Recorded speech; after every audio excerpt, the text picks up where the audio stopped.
you doing? You know, you get to see this splitter in the background of a lot of videos, but you rarely get to see it in action. So we're gonna do some of that today. Let me give you a quick rundown of my old beat up homemade log splitter. We got wheels off an old Volkswagen.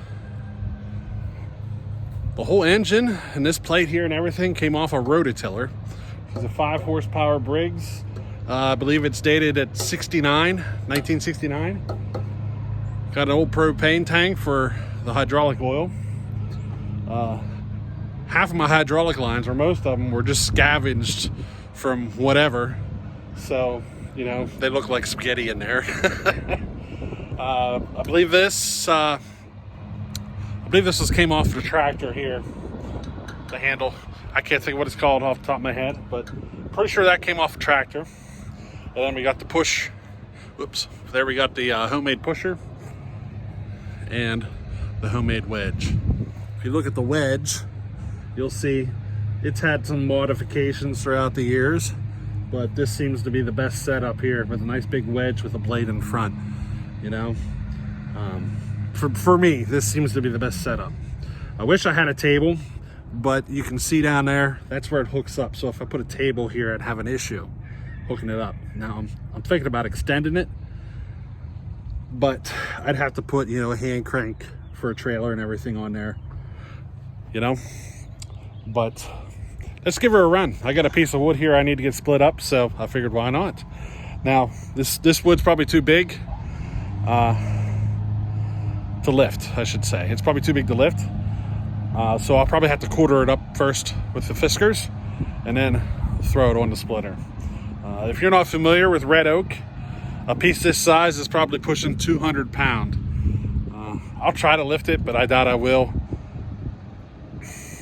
Oak is just one of those woods. It's really, really super dense and it's really heavy. So a piece this big, it's probably pushing 200 pounds. I know it's north of 100. I don't know if it exceeds 200, and I'm not getting a scale to weigh it.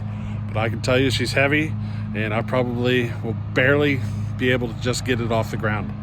But what do you say we fire this thing up and grab the fiskars and see what happens? Check that beautiful piece of equipment out. You know, there's a lot of pride in that. The framework back there, the blue framework, came off of my trailer. It used to be a boat trailer, and that's the scrap metal from that, you know. My dad used to run this thing back in, I think, the 70s. This was his where he worked. It didn't have the wedge on front for splitting wood. It had 2 flat parts, and they were crushing the old metal cans. He worked at a place that would spray fields for farmers and stuff, and the old metal cans had to be crushed before taking them to the landfill. So this was actually meant for crushing big, you know, the old metal cans. And it's been converted into a log splitter. So, hey, check it out. We got a good video for today. Ready?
So I hope you enjoyed that.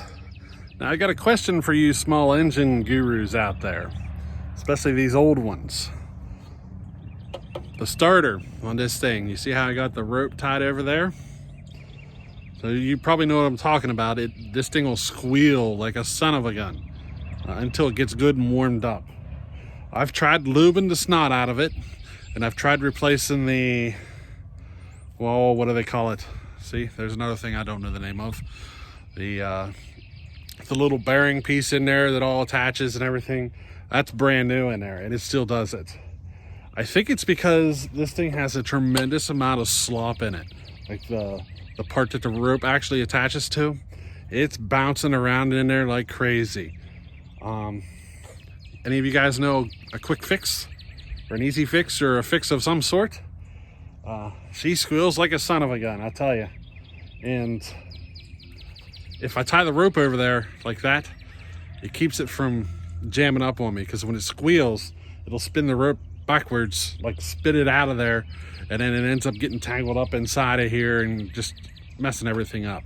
And I'm wondering if that might have caused some damage, you know, causing it to continue to do this. But I don't think I can replace this. You know, the engine was built in, I think it was built in '69, if I remember correctly. But I'm pretty certain I can't replace this starter.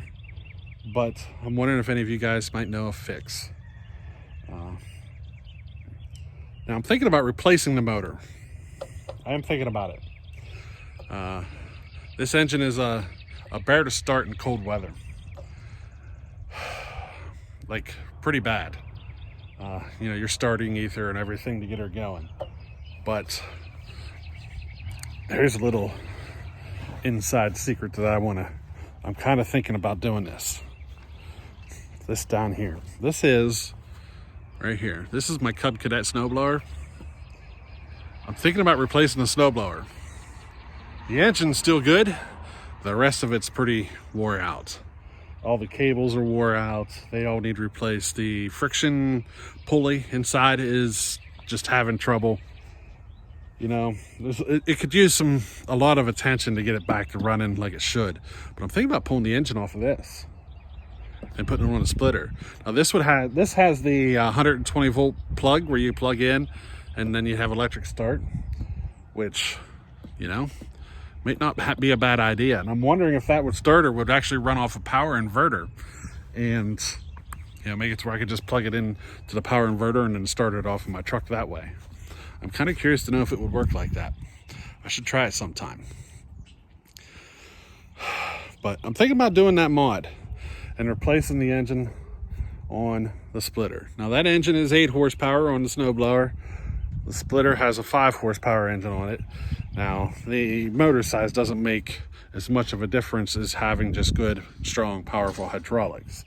The 5 horsepower motor does just fine on that splitter. I really got a hog on it to stall it. It's the hydraulics themselves that make the power, you know. Having a nice big cylinder on there, the right 2-stage pump and everything, that's where your splitting power comes from. But any of you guys know a fix for the starter on a splitter? I'd be curious to know. So, hey, that'll be it for today, and we'll catch you on the next one. Look at that. Look at that thing of beauty. Alrighty, yeah, we'll catch you on the next one. Later.